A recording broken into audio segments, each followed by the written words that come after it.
கோவையில் உள்ள அதிமுக அலுவலகத்தில் வருகிற 5ஆம் தேதி மனம் திறந்து பேசப் போகிறேன் என்று செங்கோட்டையன் கூறியிருக்கிறார். இதுகுறித்தான விவரங்களுடன் செய்தியாளர் ராஜகுமரன் இணைப்பில் இருக்கிறார். வணக்கம் ராஜகுமரன்.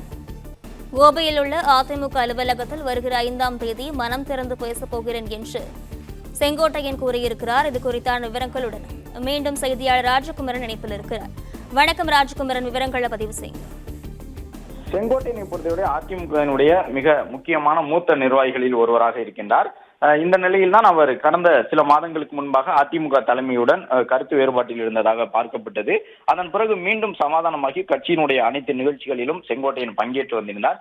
இந்த சூழ்நிலையில் மீண்டும் செங்கோட்டையன் தன்னுடைய கருத்தை மனம் திறந்து பேச உள்ளதாக கூறியிருப்பதன் மூலமாக அதிமுக தலைமை தொடர்பாக ஒரு சில கருத்துக்களை அவர் கூறக்கூடும் என்று எதிர்பார்க்கப்படுகின்றது. அதிமுகவினுடைய உட்கட்சி பிரச்சனைகள் அனைத்தும் முடிவுக்கு வந்திருக்கக்கூடிய சூழ்நிலையில் அல்லது முடிவுக்கு வந்ததாக பார்க்கப்பட்ட நிலையிலே மீண்டும் செங்கோட்டையன் இந்த ஒரு கருத்தை சொல்லியிருப்பதன் வாயிலாக அதிமுகவிலே உட்கட்சி சார்ந்த ஒரு சில கேள்விகளை அவர் எழுப்பி இருக்கின்றார். கோவையில் இருக்கக்கூடிய அலுவலகத்திலே கட்சி நிர்வாகிகளுடன் செங்கோட்டையன் ஒரு நீண்ட ஆலோசனையை மேற்கொண்டிருந்தார். கடந்த சில நாட்களாகவே தன்னுடைய ஆதரவாளர்களுடன் செங்கோட்டையன் அவ்வப்பொழுது சந்திப்பை மேற்கொண்டு வந்தார். அது தொடர்பாக கேள்விகள் எழுப்பப்படும் போதெல்லாம் தொகுதி சார்ந்து ஒரு சில கட்சி நிகழ்ச்சிகளை முன்னெடுப்பதற்காகத்தான் நான் என்னுடைய ஆதரவாளர்களை சந்தித்தேன் என்ற ஒரு கருத்தை அவர் சொன்னார். அதே நேரம் தற்பொழுது அவர் வெளியிட்டிருக்கக்கூடிய இந்த மனம் திறந்து பேச உள்ளேன் என்ற தகவல் மூலமாக செங்கோட்டையன் ஏதோ ஒரு புதிதாக ஒரு கருத்தை சொல்ல இருக்கின்றார். அதிமுக தலைமை தொடர்பாக அவருடைய கருத்தை புதிதாக பதிவு செய்ய இருக்கின்றார் என்ற ஒரு தகவல் தெரிய வந்திருக்கின்றது. ஏற்கனவே கடந்த ஆகஸ்ட் 30ஆம் தேதி அதிமுகவினுடைய மாவட்ட செயலாளர்கள் கூட்டம் நடைபெற்றிருந்தது. அந்த கூட்டத்திலும் செங்கோட்டையன் பங்கேற்றிருந்தார். ஆனால் அந்த மாவட்ட செயலாளர்கள் கூட்டத்திலே செங்கோட்டையன் அதிகமாக எந்த கருத்துக்களையும் சொல்லவில்லை என்பதையும் அந்த கூட்டத்தில் பங்கேற்றிருந்த மாவட்ட செயலாளர்கள் தரப்பில் கூறியிருந்தார்கள். தற்பொழுது ஏற்கனவே தமிழக அரசியல் களத்திலே 4 முனை போட்டி என்று சொல்லக்கூடிய விதமாக 2026 சட்டமன்ற தேர்தலுக்கான தேர்தல் களம் எந்த முறையும் இல்லாத அளவிற்கு இந்த முறை மிகப்பெரிய மாற்றத்தை சந்தித்திருக்கின்றது. இந்த நேரத்தில் அதிமுகவினுடைய தலைமைக்கு ஒரு சில கருத்துக்களை சொல்லக்கூடிய விதமாக தன்னுடைய கருத்தை அவர் வெளியிட்டிருக்கின்றார். அதாவது மனம் திறந்து பேச உள்ளேன் என்று கூறியிருக்கின்றார்.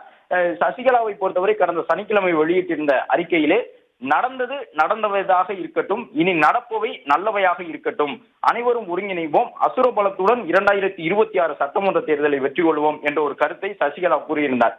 சசிகலா நீண்ட நாட்களாக அதிமுகவினுடைய தலைமையை வலியுறுத்தக்கூடிய அல்லது அதிமுகவினுடைய தொண்டர்களை குறிப்பிட்டு கட்சி சார்ந்த விஷயங்களை அறிக்கையாக வெளியிட்டு ஒரு நீண்ட இடைவெளி வந்துவிட்டது.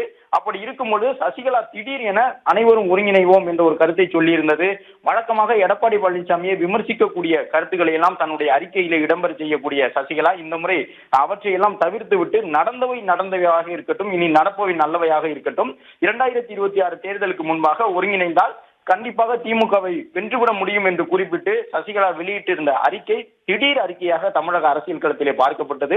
அதே போன்று பன்னீர்செல்வமும் தன்னுடைய அந்த மாநாடு தொடர்பான அறிவிப்பினை ஒத்திவைத்திருந்தார். ஏற்கனவே அறிவித்திருந்தவாறு மாநாடு வரும் 5ஆம் தேதி நடைபெறாது என்ற ஒரு கருத்தை சொல்லியிருந்தார். அந்த மாநாடும் ஒத்திவைக்கப்பட்டதற்கான காரணம் என்ன என்பது தொடர்பாக அந்த 4ஆம் தேதி நடைபெற இருந்த மாநாடு ஒத்திவைக்கப்பட்டிருந்தது.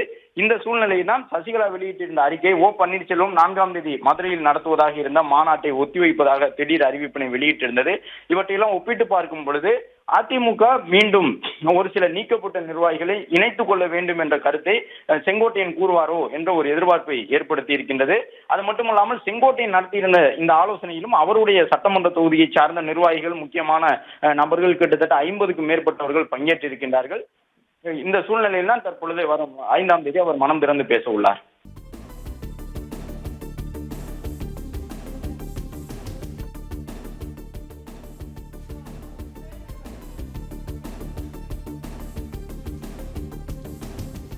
கோவையில் உள்ள அதிமுக அலுவலகத்தில் கட்சி நிர்வாகிகளுடன் செங்கோட்டையன் தற்போது ஆலோசனை மேற்கொண்டு வருகிறார். இதுகுறித்தான முழுமையான விவரங்களுடன் செய்தியாளர் ராஜகுமரன் இணைப்பில் இருக்கிறார். வணக்கம் ராஜகுமரன், விவரங்களை பதிவு செய்யுங்க.